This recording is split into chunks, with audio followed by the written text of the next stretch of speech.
un projet, des plannings, des budgets, etc. Pour moi, c'est pas du tout incompatible avec l'âme de l'artiste qui a quelque chose, qui a un message de vie, un message d'une vie, de sa vie à faire passer ou à partager et des valeurs profondes.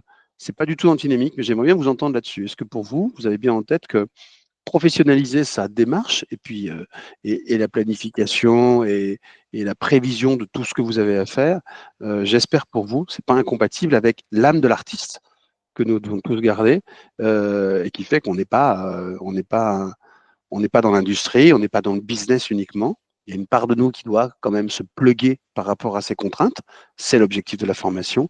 Mais au fond de nous, on garde ces valeurs personnelles qui me semblent importantes. J'aimerais bien vous entendre là-dessus.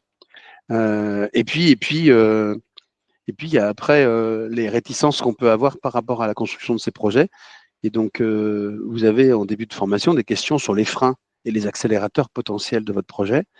Maintenant, pour ceux qui ont un peu avancé là-dessus, ce serait intéressant qu'on en parle aussi, parce que ces questions, on se les pose en début de formation, et puis si tout se passe bien, la formation vous fait mûrir, fait maturer un certain nombre de sujets.